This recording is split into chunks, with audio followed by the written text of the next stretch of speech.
Bandeko na ngai na pesi bino mbote na kombo na Yesu Masiya mwana Nzambe na bomoi. Ngai mama Deli na yesu kosala video opona ko partager makambo o Nzamba tie na partager elongo na bino batu nyonso o bozolanda nga yango na kosenga na bandeko nyonso to bondela po ete kolo azala na biso to bonde na kombo na Yesu Masiya mwana Nzambe na bomoi.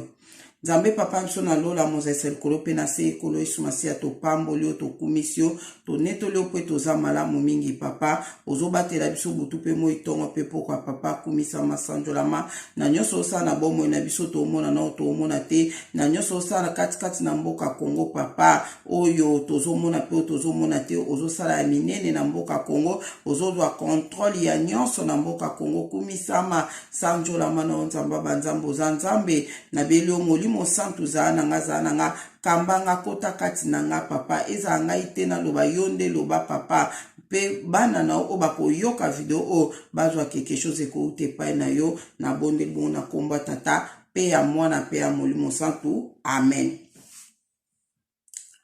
Bandeko na ngai mama Deli na pesi bino nyonso mbote lisusu mbote ba o nyonso o bokolanda ngamba liboso nga mama Deli bo s'abonner na Adeline Télévision po na to partager makambo eza spirituel to partager ka makambo eza spirituel na chaîne o bandeko. Nazo sala video oyo na pesi no bandeko nyonso pe merci ba o nyonso tozo bondela pona mboka Congo to continuer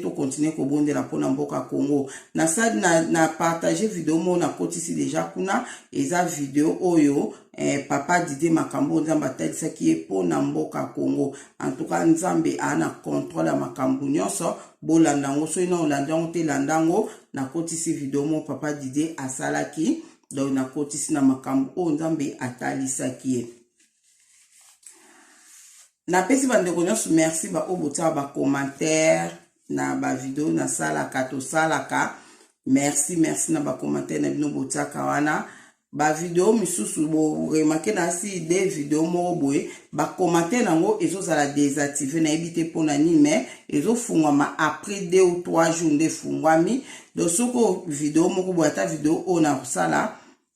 soko monike commentaire za ko kangama zonga lisusu ata après 3 jours okuta eza ofungama otie commentaire place wana en tout cas bazo fongola commentaire na reta eza ngate mtu nazo kanga ba commentaire wana na ebité pourquoi et ça la bongo na otala loko ngo bien o normalement ba commentaire eza désactiver ce qui yo moko désactiver mais wana nga na désactiver te pona moni loko na désactiver ba commentaire te nga bino mo boyebi na lingaka ba commentaire na linga ba commentaire et ça la ka bien makasi vraiment en tout cas ezo sanga bien te so na moni video commentaire ezate ezo sala bien te Nzambe aza na biso na ote kote la bino pe ba video ya dessert na biso oyo balobela ki pe makambu ya Congo en tout cas Nzambe amona yo ono landite landa ba video wana basena biso balobi makambu makasi oyo ezo pesa biso mayele peto yeba makambu nini ezo ya makambu nini kozala en tout cas Nzamba zoloba eza tampenda oya Nzambe azosola na biso bana na ye Nzambe amona bino lelo na eko partager video oyo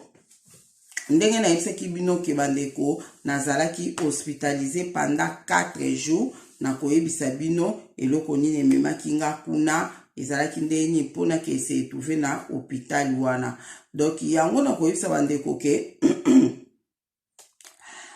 ezalaki ndeni na bafi na biso to yeba ke ba maladi mususu eyaka na banzoto na biso eza ba maladi mususu ezaka ba négligence na biso ba maladi oyo eyaka na banzoto na biso eza ba maladi oyo eza eutaka na ba catégorie ya maladi oyo tobelaka oyo tobelaka ndenge nini ezalaka donc catégorie ya liboso na koki koloba ke maladi oyo ozwi yango pona mode de vie na yo neti oza mutu moko olinga ata kotambola makolo te ozaka na voiture tout le temps eko provoquer o maladi oza mutu moko oyo olinga kolia ba fruit te ba légume te kaka misuni eko provoquer pe malade oza mutu moko oyo osalelaka ba ebiloko mota musu na cuisine na to hygiène eza bien te ni te eko provoquer pe maladi ba maladi mingi eyelaka biso ndengwana ozomona eyela biso ndengwana yona lingi na profiter na yebisa bandeko ke na 2003 nazalaka bapesa biso banzungu moko na nas bato ya Angleterre bayebi nas eza doto bandetika na ngunda bandezaka bapesi bino ndaku bapesi bino ndaku bapresente bino ndaku batie bino biloko nyonso na kati ya ndaku wana epi batie bino banzungu sikoyo banzungu oyo bapesaka nga ezalaka je ya 5 nzungu boye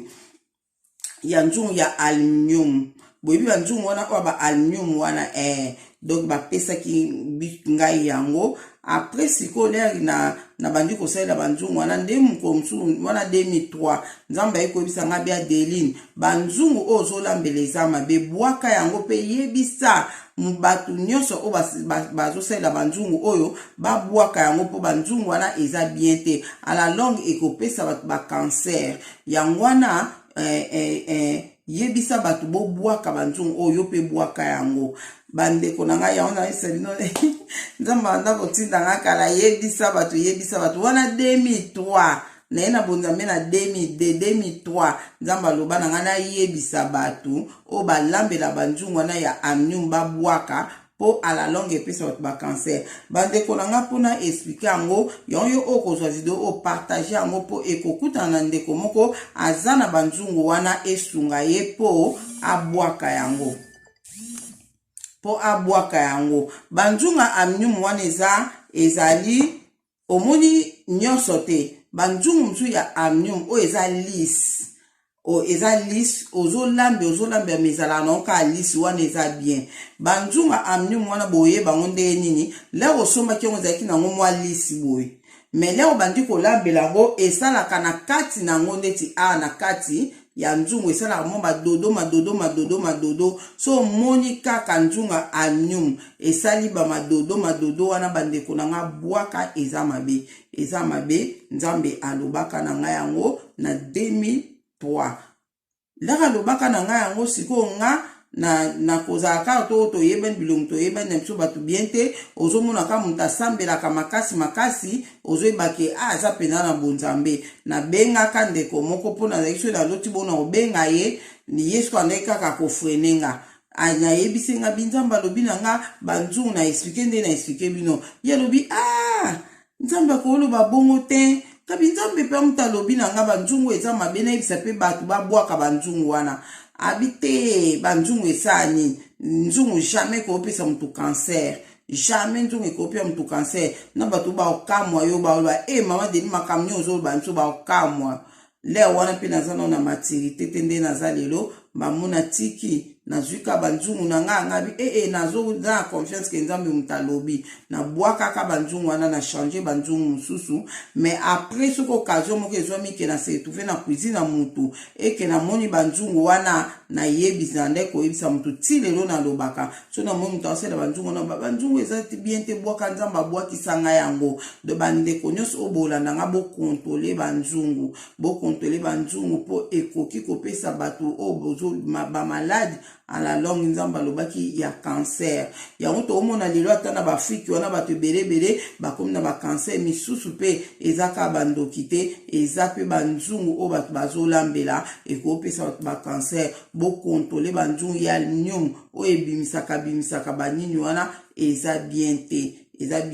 ata banzungu moto andolambela na Kinshasa tondolinga olambela o mingi loso ezikaka te boye na bosani ya mbodi banzungu wana pe ya mbodi soki eza lisse eza bien so moni yango kaka esali bambuma bwaka yango eza bien te à la longue ekopesa bato maladi donc nzambe azala moko na moko bo partager video oyo donc yango nazo expliquer ke ba maladi oyo eyaka bongo po par rapport ke osalelaki eloko moko bien te eke yo ozwi maladi wana eza maladi oyo mingi ezalaka pe ke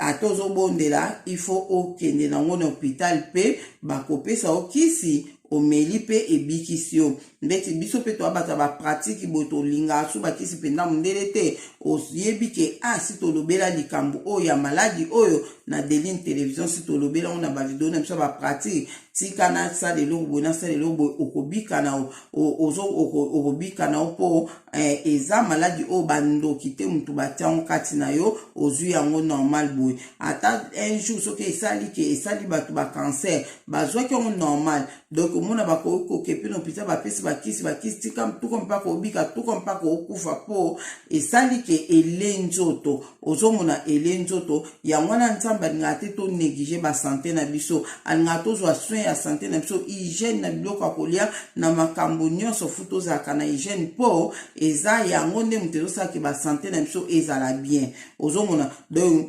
catégorie ya bamaladi ya oyo ya liboso oyo bamaladi tozwaka eza bongo eza maladi oyo koya nango normal eye nango kaka miso eza héréditaire ba parents no babela ki yo pokomi kobela ngo en tout cas eza presque bongo donc esengaka pe kozwa mutu wana kutomona ata mutu kutu asambelaka na ete asambeli pete me azwi na ye ka traitement pe abiki na ye azwi na pe ka traitement pe abiki na ye pona nini ke maladi wana eza na oka maladi moko ezwi na ngo kaka nzoto ozomona ezwi na ngo nzoto soka néglige bakisi te emema ye pe na liwa ozomona misusu po ozoyoka pasi kobombaka mokolo kobimisa pasi yango maladi si ele ozomona ekomema liwa kategorie ya liboso ya bamaladi tobelaka yango wana kategorie ya mibale ya bamaladi tobelaka ezali maladi oyo eye nango normal le yango eye nango normal me monguna satana ayoki yango ayoki ke yo ozobela diabete alazwi yango atie yango kati na yo pardon aizwi mba moko atie maboko na ye kati na ona sensi nini maboko atie nde tolobaka maladi o peza pana maboko ya bato donc obelaki na maladi no normal donc nga na opesa exemple nasalaka video moko na 2020 nayebisaka bato nga na bienga namela sukisa tension te boboye na loba na 2020 boye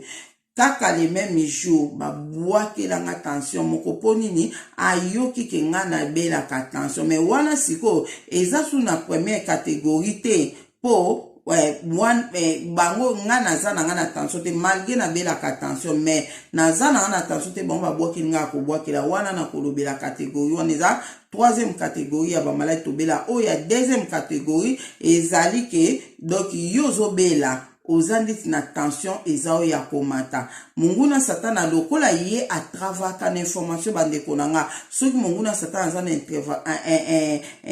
information te akoka kotravaye te donc azwi information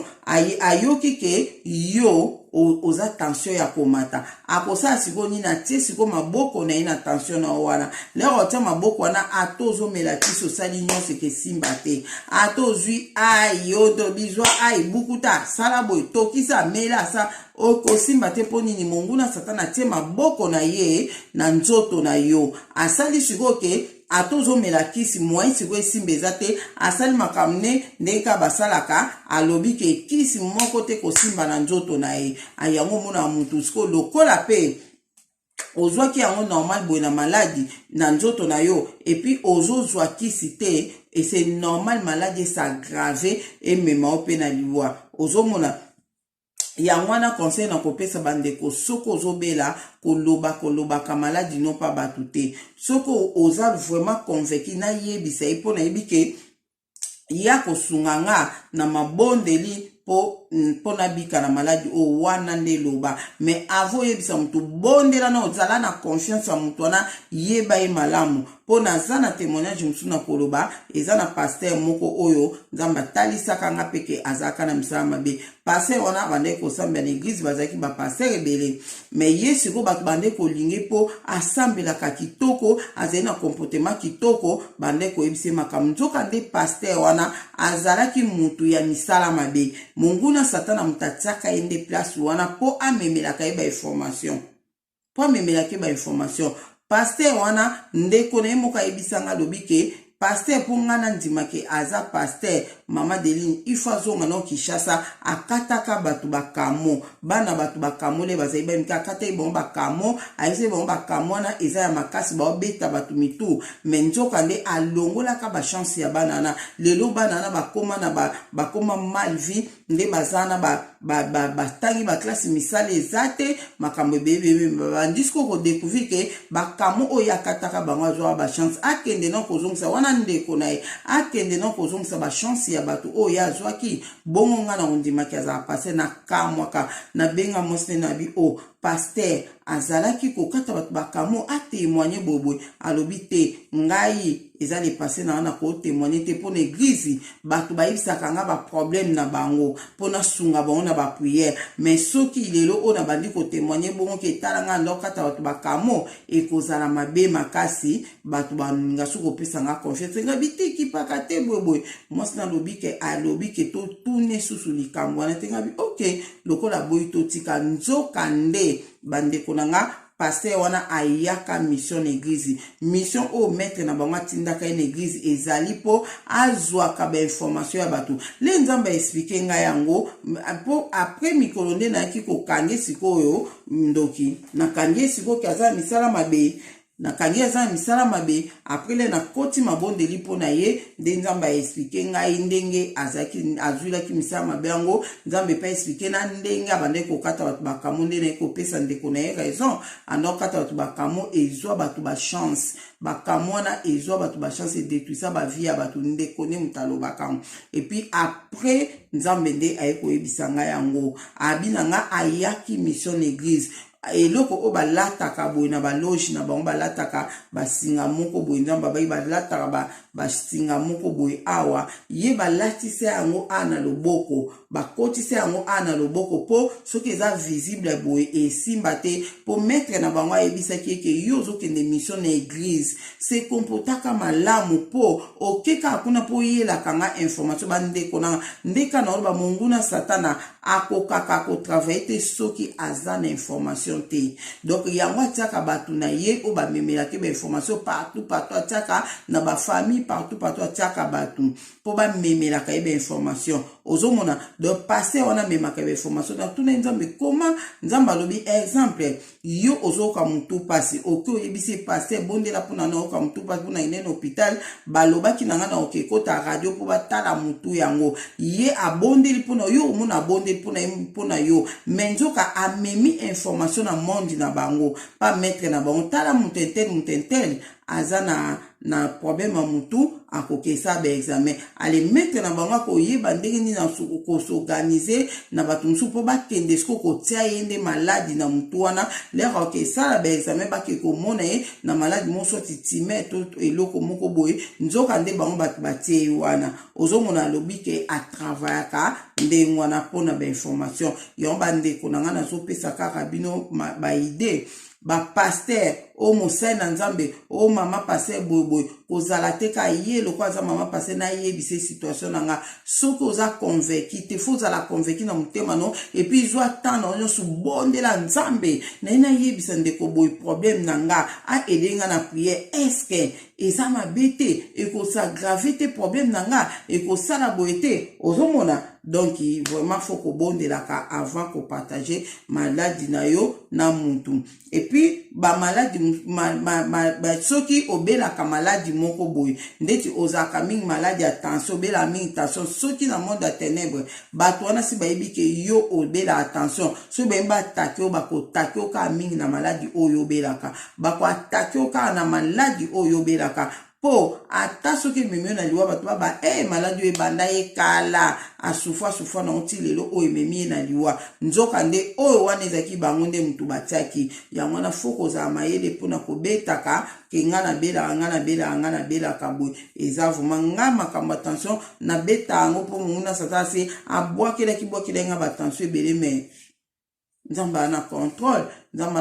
nzamba bina Deline bima loba ozomona loba makambo yo ngoloba ngana zana na otikote yo mpe nzamba tikanga pete ozomona yo oleki bolobi ke nzamba bikisanga na tension na mela soki c'était na 2020 na zwa bataki na tension na sina obeta ole tokuma na point wana. Donc ya ona ina lobaki deuxième catégorie eza oyo munguna satana tsaka maboko eza vraiment pasi makasi po wana ataso ozozo traitement denye ke senga prière e ko senga prière po okangola manano na loboko wana oyo ezokanga kisi na nzoto na yo okangola manano na loboko wana oyo yaki ko détruire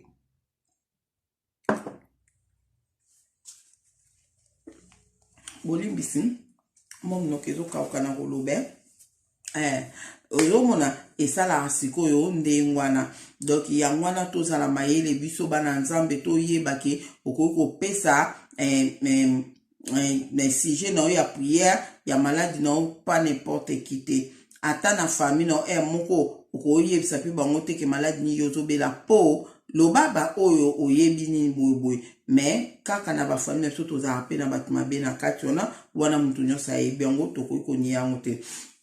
Donc bainformation mosusu bazwaka batielaka biso bademo na kati ya ndako na biso bademo ya contrôle na kati ya ndako ya mutu batia demo mwana yo yoka kaka kwa conversation na bango yoka kaka conversation na ye nde yozo sola na ndako ebika nazobela buna oyoka bui demo na zu yango amemi pe information amemi pe kuna bakoyi pe kozwa yango pe batravailler nango pe pona ko détruire mutu pona ko tia loboko na nzoto ya mutu pona maladi oyo azalaki nango deja yango mona na bakamu susu nzambe na biso aza nzambe ya mysticisme asalaka lolenge oyo biso tokoyeba te nzambe asala boye te. Donc yango na olobaki na bakamingi ya bongo nzambe atindaka ke ezwa pe kisimela me bozobonda nzambe akobaki na kangoli ye mais azwa pe kisi amela po ayebi ke na ndenga spiritualité akangoli mais lokola maladi wana ekota pe normal boye na nzoto il faut pe amela pe kisi faut akangolama yango moni tozolobela pe makambo ba pratique oyo tolobela makambo ba pratique po maladi oyo ozwi na okaka normal boye donc kosa noka pratique wana obondeli omeli pe eloko wana obiki na yo ozomona so eza na maboko bato fo prière makasi po mutu akangolama yango mona ka mutu maladi ebandaki na oka muke bazopesa kisi ndeti baopesa te ezoyaka makasi do monguna satana akotaki na maladi wana yango wana omoni ke ti ememi mutu na liwa po nini akutani pe na prière moko ya bien te ozomona prière moko pena ya makasi pe bato mo ba gêner makasi pona ye bato bakoki kosaile basaile ba sacrifice pe ya bongo te le eseli ke ememi tina liwa ozomona. Donc eza na maladie mususu oyo tozwa kaka normal bo o catégorie numéro 1 donc ozwi na oka maladie normal boy mais nzambe pe na bolingo na ye abikisi na yo kaka po ozwi yango kaka normal na kopesa exemple ke leri na maladi oyo euti kokota biso ndako awa ngale na bela kongo wana nano ekomi awa te ezaki na Italie bato bazobaki eza na Italie ngana ke nautika leki na aéroport kozonga na zongi na bela kango makasi pendant 4 jours wana na yeba itekeza yango mena okama grippe ndeni oyo bukinga makolo grippe ndeni na zoyoka gwa biloko te grippe ndeni esalinga na ba ndeti bronchite na tolo na bela makasi loko na yebike aiza antibiotique na ndeko kozwa ai na citron na miel na thé vert na sangisi na meli na ndo melango tongo midi pour pendant 4 jours na okaki bien en bronchite ka etikala ki après na continue ka ba ai wana après quelques jours pe kosila allez donc après wana ndeto ekoka ke ekomi en France lesko na eko yoka siko ba septembre nango nde na eko comprendre ke on a bela ki ezalaki yango ozomona donc eyaki normal donc nazo bondela donc eyaki pona kendaki ko na aéroport na kende na aéroport na kute na bato na simbi nzoka nde aéroport a Roissy ezalaki déjà na maladie nde esikanga na yaki ko na zwaka yango ozomona ne na zwango na belaki po etouche nga na nzoto na zona kimosuni boy etouche nga na beli na meli ba ai ki na ndenge na bolungwa nzambe pe eyaki kosila siko soki monguna satana yebaki ke nga na obela ngwa ko tia pe maboko na ye po nini ememanga na hôpital nakoma grave mais lokola na kawana tokosambela ka makasi nzambe na biso ako permettre te. Donc eza ndenge wana yango kana ngena yebisa bandeko bozala mayele pona kobeta masolo ke nazobela boy na obela boy so monguna satani nga atake mutu atakaka mutu na point faible na ye abike point faible na zaka mingi na batension na take ka na crise cardiaque po baloba ke tension na ye mutu ekatisi ye motema natake na AVC po baloba ke abela attention bandaka abeli AVC lelo bandeko tozala mayele tobondelaka monguna satani aza basystème ebele oye atravaka nango ozomona. Troisième catégorie ya maladie eza maladie o babwakeli yo yo ofandi na ozano na santé na kitoko eloko moko te babwakeli yo maladie eza troisième catégorie ya maladie wana eza facile à guérir pour santé na nga eza nango bien na problème monte mutazo abwakeli nga maladie eza facile à guérir bandeko na maladie ne rumelaka te na banzoto na biso bana nzambe soki ewumeli na nzoto ya mutu loba penda ke bozo bondela bien te ewumelaka te ebimaka mbango ozomona nga na koloba ke nko mosusu nazobondela namoni eloko moko ezotambola nga awa eloko moko ezotambola nga awa ndeti fumi ata otie boye ezozongaka nga mpe na obonda tondobonda na papa dide tobonda nazaka boye na dérangement namoni ekomi na sila miso na bandi kotia bonga namoni ekomi na bapoali oyo tozala nango namoni ekomi na komika na temi na ke sukula zolo na ke sukula zolo nazongi na prière boye namonaka naoki bizarre na gorge nzambe esinga na to ya bia deline batindeli yo maladi wana na otanga kombo na mote abia deline batindeli yo maladi wana yango ezokota ebandaki yo awa eye asikoyo ekoti bobimisa ngo mbango yebisa mobali na yo bobondela mpo nango bobimisa ngo mbamuna katisi papa dide priere na yebisi ke nzambe alobi batindeli nga natangeli ekomba maladi yango tobondela tobimisa ngo tobandi kobondela mbamuna komi mbamu papa dide azwa mafuta bondela na mafuta apakola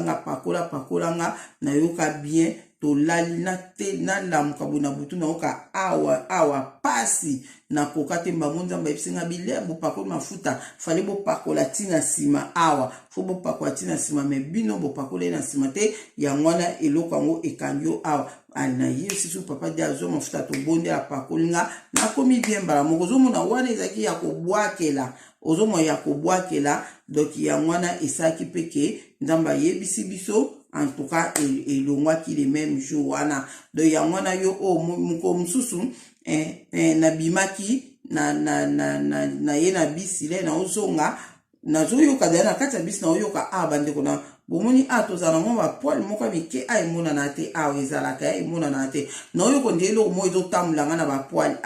ondike na bapoile moko awa eloko mo ezotambulanga wana ndeti fumi na otiatiaka aboye banda nazali na bisi nazaka aboye na ye na ndako nakoti na salon nakuti papa de na nzosola ne nazaka aboye le na siska nazobimaka na salon bamonzamba ebisinga bia deline nyama wana atangenga maladi wana oyo ekoti biso na ndako abi nyama wana azotambolo na loboko aza wana soki kaka osimbi boye osimbika quelque part nelongi akokota ona na nini kende na douche kuna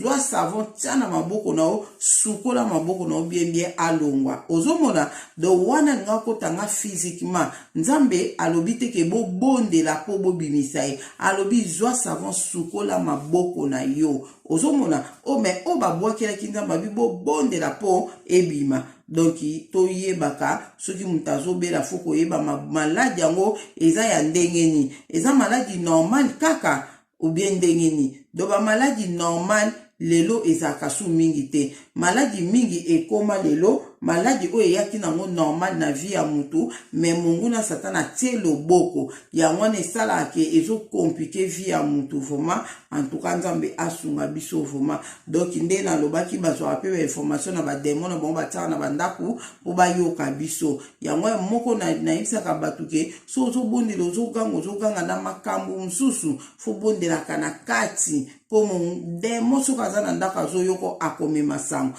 bozana muntu mona mona ndaka za misama be akome masango kana prière yozo sambela akome masango noka ki azo sambela bo sambela boy nazana kama mo boy azaka na zemi boy ne batu bayi bakazana zemi bazaki des personnes alingite munde kwa na mtwayi bakazana zemi abombi zemi ne po ayebike ndekwana za misama be mais l'air azo bondela azo pamblo banzambe batela mona za libu ndekwana eko yeba bi oyoza kana se mobombaka boy ba disitana makasi te ni ona yoka ko zo bondela na prière ba disitanga bine o lena pina yeba kiteke okobondela pe likamsu na kati ya mutema na yo sanke oloba donc makamsu toloba pe na ba prière na biso eza information zo pesa soki mutu mabe azalaki wana ozana mutu moko aza mabe akoyoka prière no le yozo sala amemi pe formation yango mona ki makambo yozo bondela pona ngo yango ekomaka difficile pona yo po ba komi ko tasi ko loboko wana tozala mayele vraiment nzambe asunga biso donena loba lisusu ke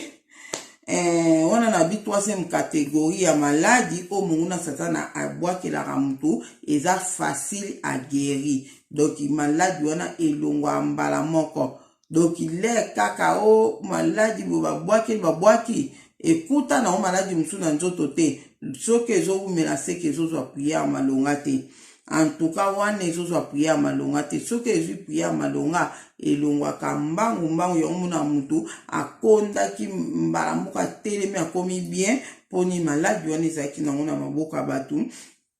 donc yango wana to comprendre biloko oyo omoni nzambe mo atindaka biso ke tomela kisi po ayebi ke tozwaki en physiquement ndeti na opesa so exemple mosusu ka maladie yango wana moko mosusu tokenda feti 3 personnes 2 personnes wana bazwa maladie yango bato ebele na feti yango bazwa maladie nga nazwaka te nazwaka maladie wana te mpona nile nazongaki ndako nafukami nazosambela namoni loboko moko epakolanga pude na kingo apres loboko wana ezwi lenjeti banzosukolanga gorge ezolongola pude wana ezosukula nde na komprenaki ke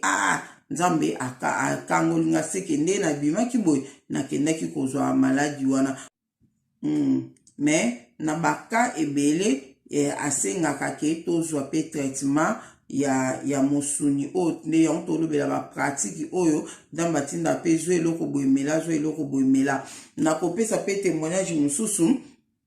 le na yaka Angleterre sika nazaka na problème nde napesa témoignage na libele bandonsa anga pasi et puis tension ezaki nga ya komata so ko pita ba yitsuka tension akomata et puis estomac bandonsa anga pasi makasi vraiment mukolo mususu na lala na ndoto nanga nazo bande ko souffrir estomac pasi so le made so le pupille oyoka vraiment estomac pasi makasi et puis na ndeko souffrir susu libele nanga susu ezaki ko bendana na betango déjà na témoignage mususu après na ndeko bonde ya makasi wana na yena bonzambe sika na bonde ya makasi na 2002 na lota ndoto moko nazo tambola na nzela na otambola na nzela nde na ekokutana na mwana moko abenga tanti ba obengo na ndako wana na kenda na ndako mutu aza te porte ekangami na omo baluka ka wana na mona torche moko euta likolo eya etoshanga nzoto mobimba ezotoshenga boye na okima torche nazokima na okima ezolandanga ka na kati ya ndako wana baluki bakanga bi na tema no na ta torche soki esangani kotema na temi torche na etoshanga boye nzoto mobimba lumière oyo euta likolo wana nde nayoka mongongo eloba na kati ya lumière wana oyo euti na likolo mongongo euti likolo naotia misu boye nazolinga mpenza ke natala nazotia misu boye naolinga namona me misu ezoswa naokoka komona te nde namoni mongongo nayoki mongongo ebandi koloba na nga elobai na makambo ekokaki koloba na nga apres ayebisi nga peke oza guéri na maladie bandeko na nga le même jour le na lamuka na mona pasi ya libele ekenda mais tension etikalaka nga na estomac etikalaka nga siko nakamwaki nga nzambe abi nanga naza guéri na maladie siko ndenge nini nabiki ka na maladie oyo ezalaki na libele mais maladie ya tension etikali et puis maladie ya estomac etikalaki na komprenango na deux sens sans musu na comprendre ke ezali po maladie o libele babwakelaki nga ya kobwakela maladie o estomac nazwaka yango ezaki maladie estomac ezalaki acide bandai komata donc acide bande ko mata yango na yebisaka bino ke ba yebisaka nga na mela bicarbonate na mela bicarbonate na bika nango. Tension siko nazwaka tension ndenge nini le na yo wana nazobondela na ndako o batiaka biso wana tozaki ba fille ebele fille moko azalaki na azali na misala mabe soki na obondela chaque jour aka kobeta porte mbongo soki abeti bonga motema tala ko ozobondela période wana azalaki so na obondela nakomi dans l'espace do mitiki na prière mais yesu kwa oya kobeto oya obeta porte mbu soki abeti bongo mwa motema epasuki nga na obeta un jour témoignage na ye makambo namonaka na mwana mwasi wana ozomona obeta un jour ale ebande kosala sikoyo ndenge wana soki motema epasuki nga omoi osenti mpe motema onde epanzani tia alibando zonga malembe osimbika motema malembe yango omoni pendant la journée so na kepa médecin andol bananga tension eza komata moi sana nyokola nga chaque jour so nazobonde na ba minuit wana akoya kobeta porte epasuka motema me nzambe mokalobaki kosila na obeta lisolo ndenge nini esilelaki na okota yango awa te mpo eza vraiment likambo molai na obeta yango kaka mikolo ezoya. Donc tension nanga siko ezalaki déjà cause nango ezalaki yango wana yango eningisa nga tension donc makambo mosa ndosala ebande ko affectaki nga na nzoto nanga yango eningisa nga tension yango esengaki siko ke bayebisaki nga ke il faut mela ai pona tension na ozomona nazaki na maladie misato tension na estomac gastrite na libele banda sa passe même ko nzambe aloba nanga mungongo wana na tosho ne uta likolo nzambe abinango za guéri na maladie na bikaka mbala moko na libele mais tension na estomac tikalaka nga kaka ti mukona ki komela bicarbonate estomac sila les mêmes jours tension etikala nga ka pona banda pe kokoka komela aite donc elekaki oyo kokai koleka donc yango pe sala kanga pe na bela ka tension le wana donc yango na lobaki yango ce qu'on a comprendre moi que différence ya bani non deuxièmement na ko comprendre tamsule abaki ozaki na maladie ayebaki ke maladie o ezanga na libele memanga na liwa mais tension ne sommet memanga na liwa te yango na bikisenga wana to ndengeni antona bana ko comprendre te mais le lorsque on est na comprendre nango po ba maladie eza différent oyo ozu yango na ndenge kaka ozu yango naturellement na sens que ozu yango na neti estomac ndenge gastrite wanda sangezaki acide bande ko matanga peut-être loko moko na liaka esala kanga mabe nde kome ko mata acide nde esika banda osalanga estomac donc esenga ki funa mela bicarbonate pona koma bien donc na si vous comprendre ba différents sortes ya ba maladie oyo tobelaka ozomona otobelaka na opesa sous exemple mko mususu période moko awa période oyo na ebisibino ke na salaka na coronavirus na 2020 oyo babwakelaka nga ni ya obwakela tension matanga na sala video na esi bato bandeko nga na tikisa tension boye oh les mêmes jours tension a pema wana pema ozo pema mbambo po tension eza oyo ya komata do na omona pe akene na kufa kala te tension matanga makasi na zongela kisi les mêmes jours na meli kisi simbi te na zobonda do journée mobimba na zokoka te mbala moko tokoma na pokwa na mona kaka na mona nini mutu moka temi na couloir ya ndako wana telemi asimbi cantine moka pembe na zaka na cuisine yango ana cuisine nga asimbi cantine wana et puis azolakisa nga musape place na tsaka ba saisonnement nga nde na yeko susunka ndeko moka benga na oswalinga bitansu matinga bobwe nde na beteli na moni vision awa mutu moko bobwe abinanga tamso azotindo sukola ngabi seka zo banana sukola ma muwa bandeko nanga nazwa mai ya mungwa na chaka na kantine na pembe o ya simbaki na kota na ona na Benoît na bondela na mai wana bonde na kota na Benoît ko sukola ka nazo sukula bandeko le na bimi na Benoît na mona lokwa attention etika linga kuna ozomona etikalanga kuna donc na bima bien ndimate mutaute kozala grave na moi. Deuxième fois mukolo ona lobaki na kolobela makambo ya tata Simon Kimbangu le 6 avril ya 2021 na baki na kolobela makambo ya tata Simon Kimbangu bandeko na nga nazwa ba menace makasi tokoma le 5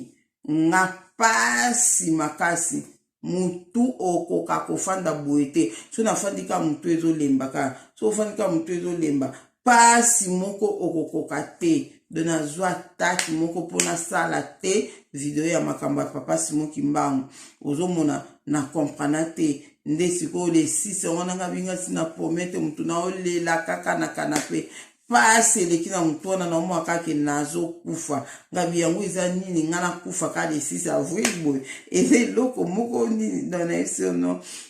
après sikoyo eyaki kosala ke na papa eki uta benga mama Delimba tu bazozela live boye nga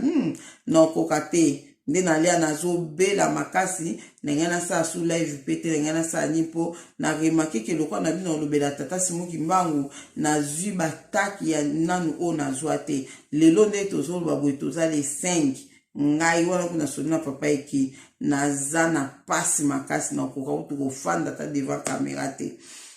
nde journée o papa dida azopesa nga azopesa nga badolipoane na suka na nga bina omela pe su dolipoane te tika na omela su te po ezosala nga eloko te nde après naye kozwa nga maule na lobi bonga bi malamu kuna mela na nga mai ebimi kambala mobongo monga bi o toujours sematilanga mai papa dida tia mai kabo na kopo na verre tobondela na mai wana na bi mai yo ekomakisa mutu pasi na melaka mai bona munu mutu efungwami mwandamu nga bi seke ezoluka pratique na ebandanga na 5 heures atongo 5 heures kana kana na sala video na banda 5 heures na sala ba video 5 heures mutu pasi bandanga ti 22 heures bandeko nanga 22 heures nde esika na yaki kobondia na mai na papa dide na mela mai le na meli mai na oki mutu efungwami mwandamu mbala munga bia na zwa mbala mai na bondia na mai na kenda kosukola mai na mwa bandeko le na sukoli na obima na douche nde na tiki mutu pasi onde pa libanga moko elongwe nga penza na mutu ekomi libre ozomona donc yango na lobaka ke maladi o babwakilaka mutu eza facile à guérir ozomona eza facile à guérir na année passée aloko bandeko lukanga na kufa na fanda ka bona osala video mobwe na yoka mbala moko mutema esandi te bloqué mutema loko do batali babi yo to tema la désolongola ozela tozo kwatake siko na mutema dona santamba mo mutema ekangami nga dona na mwa pake na oke na olemba mbamu nazo bondela kati na nga nazo simba na obonde na oloba quelque chose nazo bondela mbala moko na oloba kimia na kombo na Yesu mase kimia Seigneur sunganga papa sunganga nzamba puntulendo sunganga nzamba puntulendo kotika ngate sunganga ko Yesu mase sunganga kotika ngate nazo beta kabu na oloba mama nga nazo ke na okende mbamu na mwaka na komozonga nazongi donc nzambe aza nzambe donc yaona na dobike maladi soki babwaki lo bandeko nanga loba sikoyo ekuta yo moko na likambo moko. Donc 4e catégorie ya ba maladi o tobelaka eza maladi oyo yo osalaki eloko moko to oyibaki eloko moko to osalaki mabe moko boye osalaki eloko moko boye oyo mutu wana aza motema mabe nde abwakeli yo mauvais sort nde 4e catégorie ya maladi ya wana ya mona mutu ata bozobondela azobika te na maladi yango ata bo maladi ya bon po mutabika bandeko nanga ezalaka pasi ememaka bato ebele na liwa ozomona wana na osala yango video na koexplike yango na témoignage nango nzambe aexplike nga makambo ebele mpona yango maladi oyo babwakelaka mutu nzambe aloba na nga botanga ya bible balobi ke malédiction sans cause eza nile sans effet mais avec cause eza na effet donc wana eza sikoyo ndeti babwakeli yo maladi moko po eza na cause oyo yo osalaki oyibaki mbongo bato osalaki mabe moko boye babwakeli yo yango en tout cas wana na kosala yango na bavideo mosusu pona toyeba makambo nzambe alobaki pona maladi wana. Donc yango nalingaki na expliquer bino. Donc toye siko kokoma na nga siko eloko nini ebelisaki nga nakendaki kose retrouver na hôpital. Ça combien de minutes? Eloko nini nakendaki kose retrouver na hôpital o nga na belaki. Donc ya liboso na obanda, donc négligence nanga. Négligence nanga moko, et puis soki pena oyo ka pena tu okoso bi pena ko kangandoki ndoki ezana okanga moko. Ezana okanga moko po na négligaki bandeko nanga to négliger ba santé na biso te. To négliger te po ekoko coûter yo cher. Nge kutaki ngai po na négliger santé na ngai. To kende na deuxième vidéo po na yebisa bino koma ememaki ngai na hôpital makambu nini o na moni na hôpital na koyebisa bino yango na video o nazo kotia lisusu awa na okota o lelo wana bozwa ngo pe na si lelo kaka na pokwa bozwa o lelo pe kaka na pokwa o wana musu bozwa ngo lelo pe kaka na pokwa kuna moni caméra o ezo compliqué ezo kata. Donc nzambe azana moko na moko bandeko nanga to négliger santé te. To négliger ba santé na biso te. Donc na kobeta yango na video o ezolanda ndeko olandi video o bongo ozonga lisusu olanda numéro 2 o numéro 1 hotel numéro 2 bandeko nanga. Donc na kotia po boyeba makambu nini ezoleka na hôpital na bopito pardon. Makambu ezoleka na bopito eza somo. Boyeba pe ke ko négliger santé na ote. Nazo ko insister bande auto négliger ba santé na biso te. Nzamba lingaka te bato ba négliger ba santé na bango. Balinga te. Dozwa soin ya santé na yeba ko sala mwa ba exercice. Yebe lo oni na kolelo oni na olia te. Eloko nzoto nange lingaka ngo te kolia te. Ozomona. Donc en tout cas nzambe azana bino o na lobite na video o na oloba na video o ezoya nzamba mona bino kimia na kombo na Yesu Masia ezana moko na moko. Amen.